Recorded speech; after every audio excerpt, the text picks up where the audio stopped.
and to see what he turned into, not just in terms of a player for the Mariners, but what he turned into in terms of a figure in baseball, it's amazing. And now he comes into this season. He's on the cover of, I don't know which video game it is, and he's coming in as the Rookie of the Year, and he just, everybody knows who he is now. He is one of the faces in the game. He's not the face, but he's one of them. Mm-hmm. And he's, with that comes a lot of different opportunities and potential pitfalls, and everybody wants a piece of you and your time and whatever it is. And he was talking with Brock and Salk, and they asked him about the best advice he's received in this past year. Here he is talking about that. It's about, I feel like, setting your boundaries.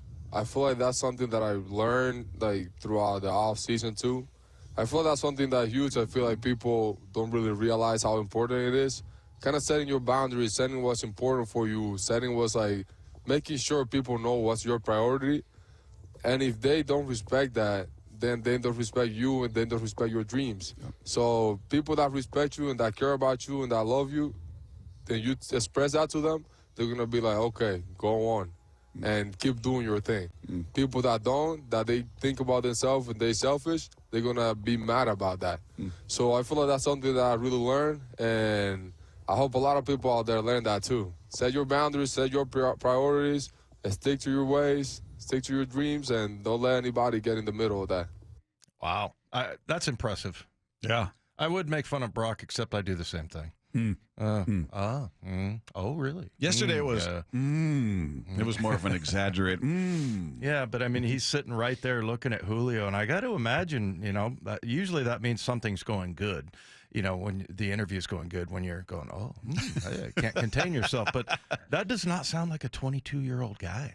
I mean, No, he sounds very wise. Yes, absolutely. And, last year, remember, he was just like a puppy dog, just like, hey, I'll do everything.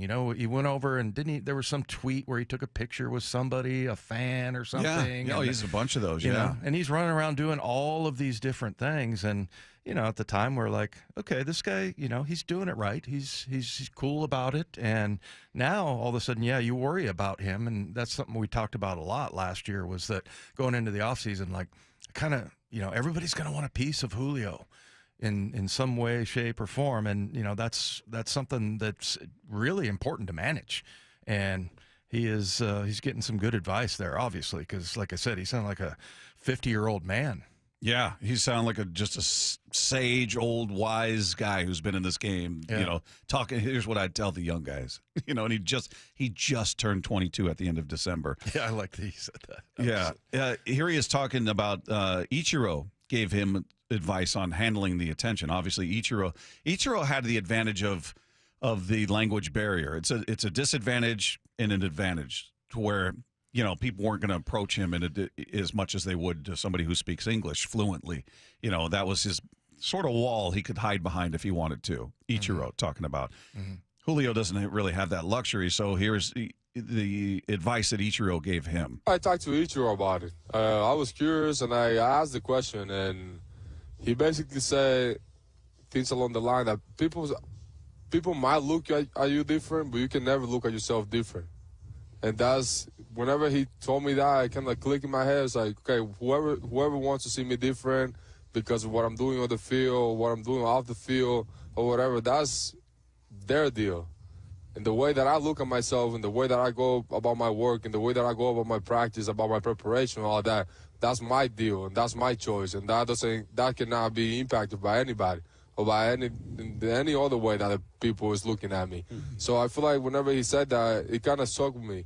I said, okay, people's perspective about me can change. They can look at me different, but what I see about myself and where I want to go can never change. And that's something that I really took to heart, and I'm going to keep living by it. Yeah, he's saying all the right things, man. It's you worry about a kid that young. Again, just turned 22 at the end of December. Got the huge deal. He's got generational wealth coming his way now. Never have to worry unless he's crazy with his money.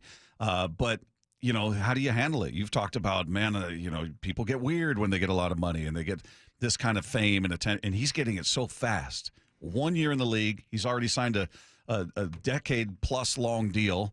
He's going to, for hundreds of millions of dollars. He's everywhere on TV, and he's on the cover of this, and he's at this event, and that's a lot to handle and process as a 22-year-old kid. At 22, I don't know what I would have been like. Probably just, swimming in it, just going, yep, I am great. This is great.